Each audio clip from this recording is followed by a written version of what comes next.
North Korea, officially the Democratic People's Republic of Korea, is a nation shrouded in secrecy. This enigmatic country, often described as a hermit kingdom, remains one of the most isolated and secretive nations in the world. At its helm sits the Kim Dynasty, a family that has ruled with an iron fist for over 7 decades. The dynasty's grip on power is absolute, and their influence permeates every facet of North Korean society.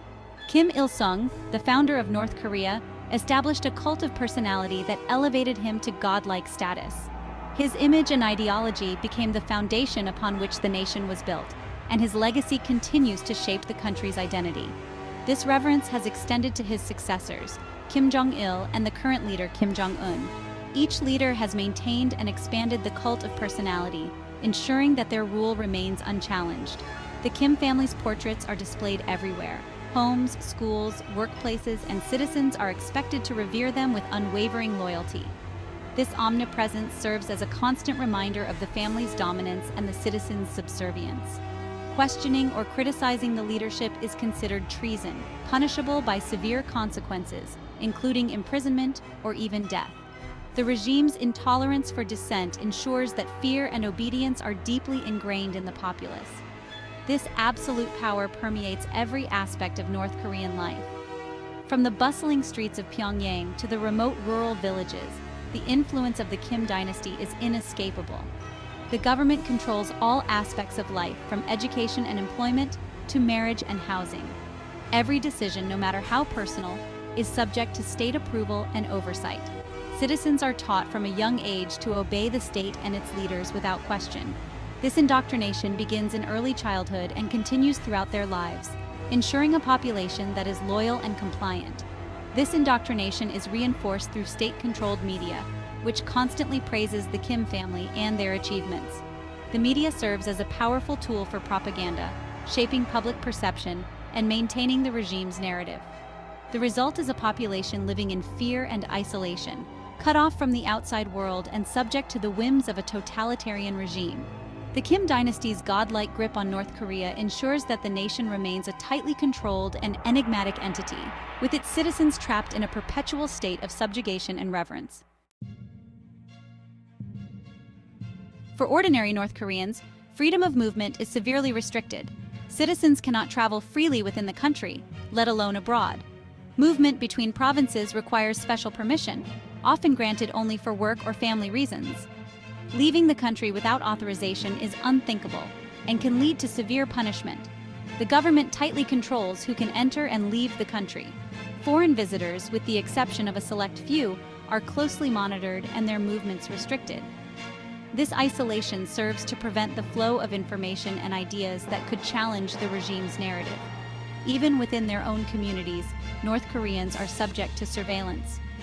Neighborhood watch groups, known as inminban, keep tabs on residents and report any suspicious activity to the authorities.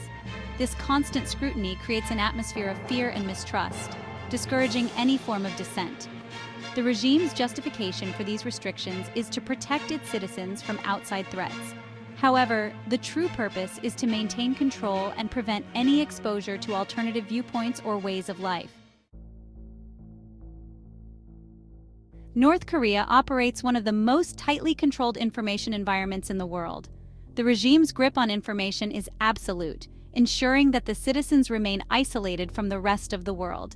This isolation is not just physical but also mental, as the government meticulously curates the information that reaches its people.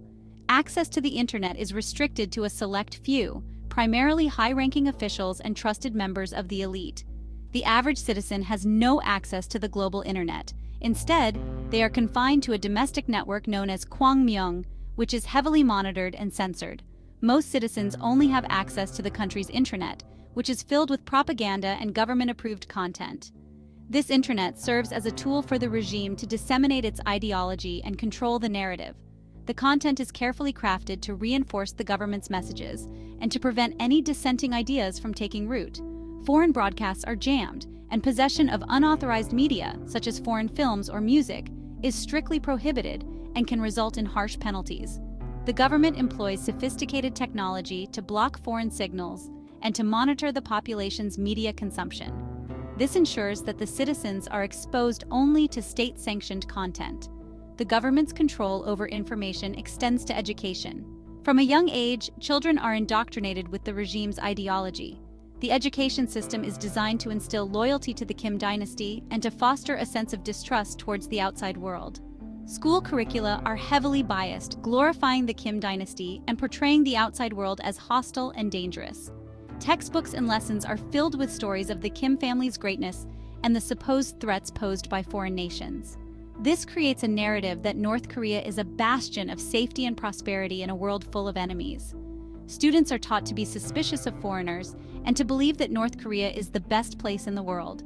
This indoctrination is reinforced through various school activities, including patriotic songs, military-style drills, and loyalty pledges. The aim is to create a generation that is unwaveringly loyal to the regime and resistant to outside influences. This information lockdown is designed to keep the population ignorant of the realities of life outside North Korea. By controlling what the citizens see, hear, and read, the regime can maintain a facade of normalcy and prosperity. The people are led to believe that their hardships are necessary sacrifices for the greater good of the nation. By controlling the narrative, the regime can maintain its grip on power and prevent any challenges to its authority. The government uses propaganda to create a cult of personality around its leaders, portraying them as benevolent and infallible. This helps to legitimize their rule and to suppress any potential dissent. The consequences for accessing outside information are severe. The regime has established a network of informants and surveillance systems to catch those who dare to seek out forbidden knowledge. The fear of being caught is pervasive, and the punishments are harsh.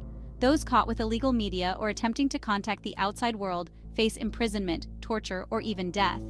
The regime uses these extreme measures to instill fear and to deter others from seeking out forbidden information. The threat of punishment is a powerful tool for maintaining control. This fear of punishment ensures that most North Koreans remain silent and compliant. The regime's control over information and the use of fear as a tool of oppression create an environment where dissent is nearly impossible. The people are trapped in a cycle of ignorance and fear, unable to challenge the status quo. Military service is compulsory for both men and women in North Korea, one of the few countries in the world with such a policy. This mandate is deeply ingrained in the nation's culture and is seen as a rite of passage for young North Koreans. The government emphasizes the importance of military duty as a means of instilling discipline, loyalty, and patriotism among its citizens. Men face 10 years of service, while women serve for a shorter period, typically 7 years. During this time, soldiers undergo rigorous training and are often deployed to various military and non-military projects. The long duration of service means that a significant portion of the population spends their most productive years in the military. This prolonged military service is often cited as a major contributor to the country's economic woes, diverting resources and manpower away from productive sectors. Instead of contributing to the economy through traditional means, many young North Koreans find themselves engaged in military-related activities, which can include construction, agriculture, and other labor-intensive tasks. Beyond the military, surveillance is a pervasive aspect of daily life in North Korea.